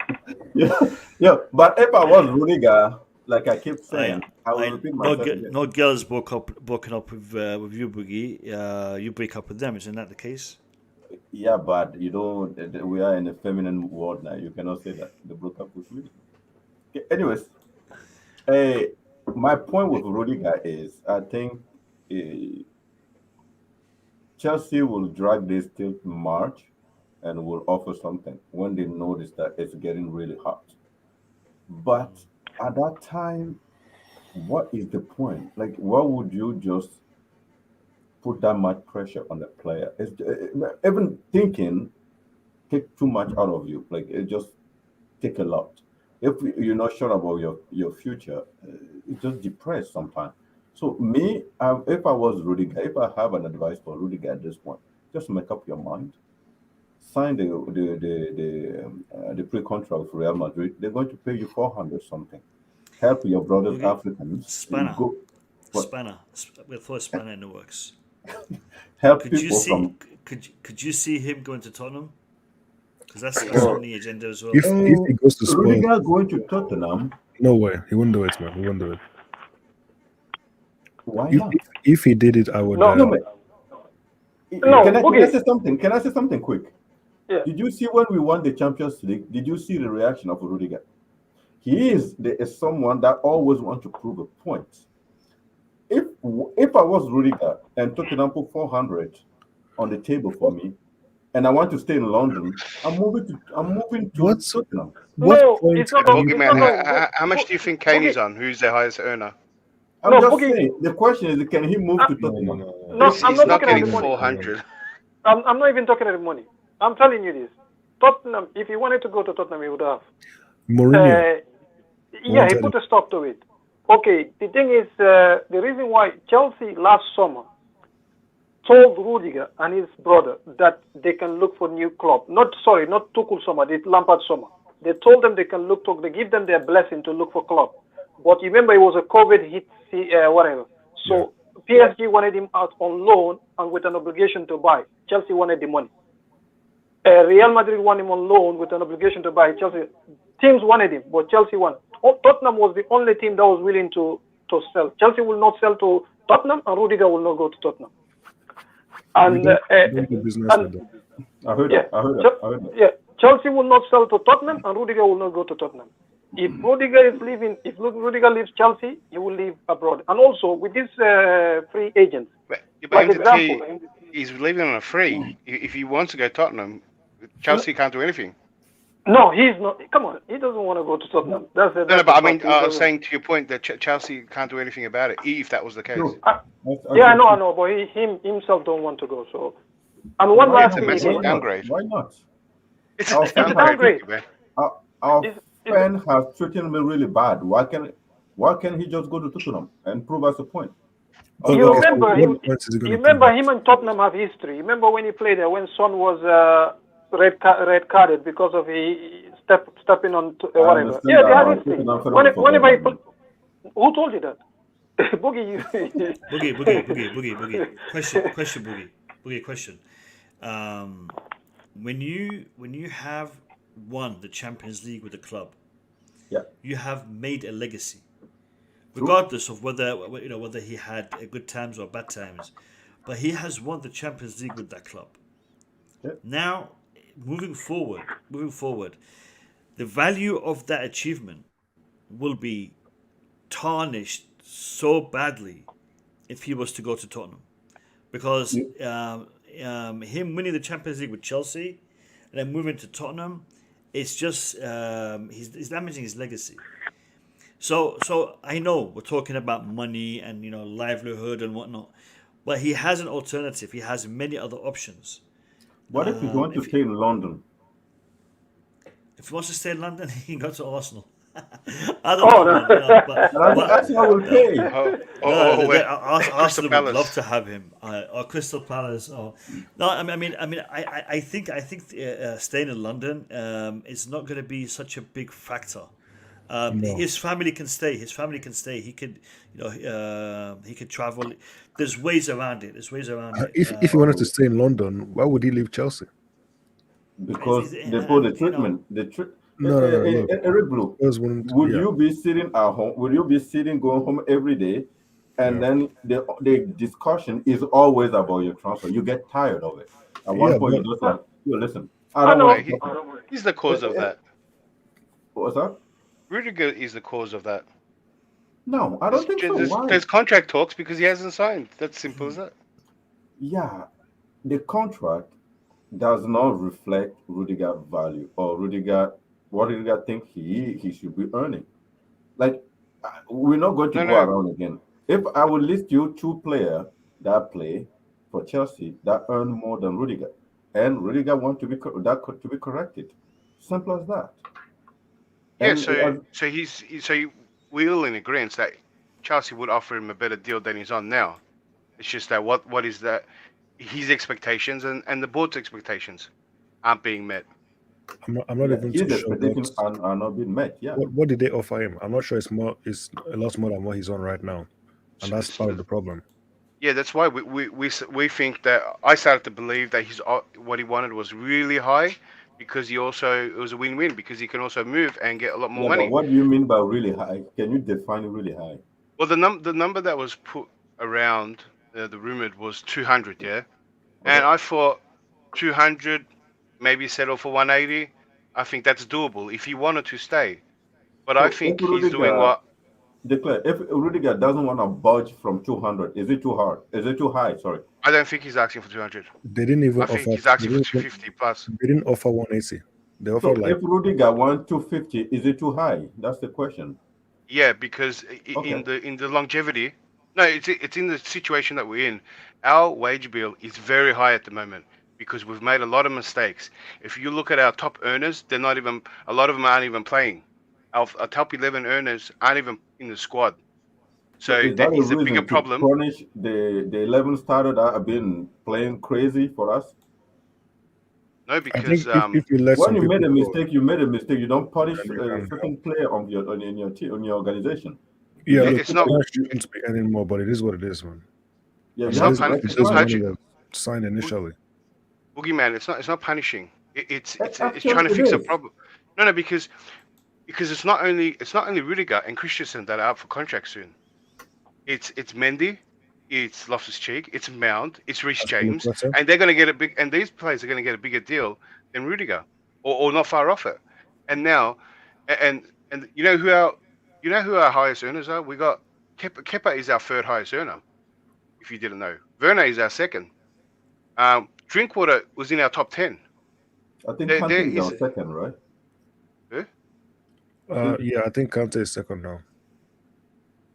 I think Kante is second. Kante second. It's Lukaku, right? Kante, Werner, and Kepa. Yeah. So that's our highest earners. You just Drinkwater is still there. You compare their value to what Rudiger have been given to this club for the last. Rudiger isn't even top 10. Did you know that? He's not even top 10. He's not even in the top 21, I would say to him. He's 100, right? Yeah, 100k. 100k. Yeah. He's 100k. He's not a top 10 earner in the squad. He's not. And a lot of our players aren't, because Mount, Ziyech aren't, Reece James isn't, Christensen isn't, Loftus-Cheek isn't, Mendy, Silva. No, Christensen is 120. Loftus-Cheek is 120, if I remember properly. No. You see, this is the thing. Let me answer the Loftus-Cheek. The media, they lie a lot. Loftus-Cheek signed 70,000 a week. If he meets performance requirement and trophy wins and things like that, the bonus is up to 120.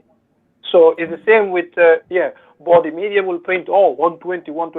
It's just to turn the fans on this young player. Most of Chelsea youth team, their first contract is between 70 to 80 a week. I think it's only Callum, because of Bayern was ready to offer him, I think, 98 a week, plus a signing on bonus, which is 10% of the transfer fee. So that's why Chelsea matched the money Callum was going to earn at Bayern Munich and convince him to stay. Something, right? 120, yeah. So and the money was Chalobah as well. The money was going to. Chalobah is 120 also. No. Chalobah is on 70 or something like that. It's not on much. It's even lower than 40, I think it was. You see, yeah. So they don't earn much. The UT. Look at this guy. Is it Ampadu? Ampadu is on less than 30. Okay, he's due for renewal in a year or two. Even Bill Gilmore, they're all less than like 20 something or whatever. So they're all due. So there are a lot of things that But the problem with Chelsea is whenever they sign new players, they pay the player way more than the players in their squad. So they did it with Fernando Torres. No, it makes sense. But when the player come in, none of those players perform better than the players in your squad. It causes problems. Remember Torres? The Torres situation as well. This is the problem we always face. Signing new players come in and more than the players that have won you so much. So it creates that tension when there's negotiation.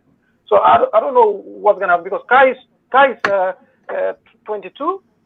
Okay, he's on 160 or 150 or 170 or something?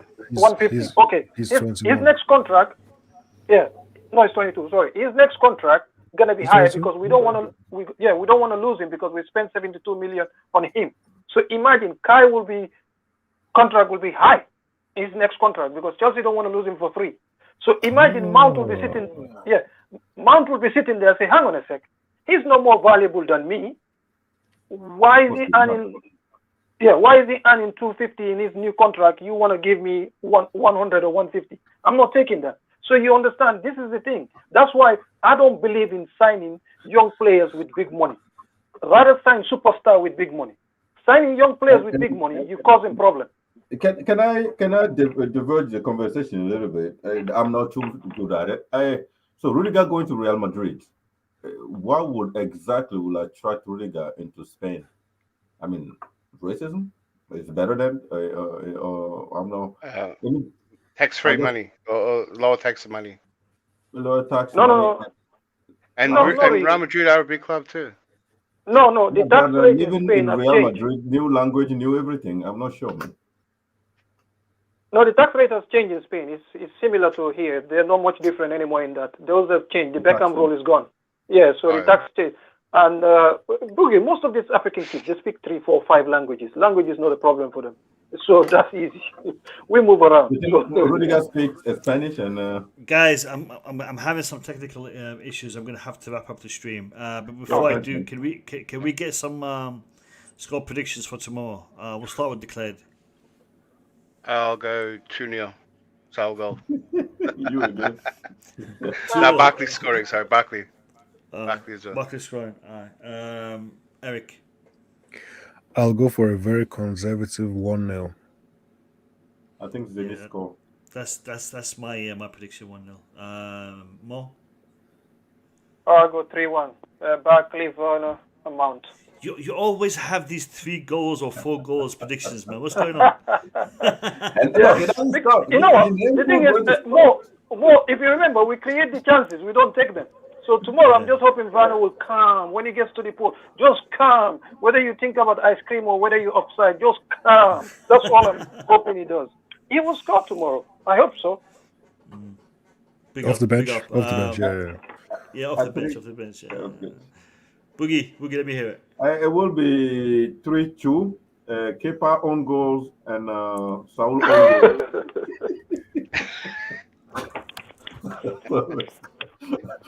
3-2. All right. Listen, people in the chat, 106 of you have hit that like button. Thank you very much. We've had, I think, 11. Let me just double check. Let me have a look.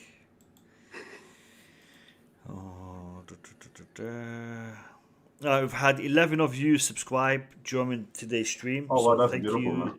Beautiful. Thank you to the 11 new subscribers to the channel. Big up to all of you. If you're still watching and you haven't subscribed, click that subscribe button. It means a ton to the channel, and it helps out. Guys, we will be streaming again tomorrow, straight after the half an hour after the final whistle, to give you the post-match reaction. I hope we'll get a result tomorrow. Chelsea to win. I'd be happy with a 1-0. So I see own goals, man. Let's just stay injury free. Have a good night, people. I'll see you all tomorrow. Take care. Peace.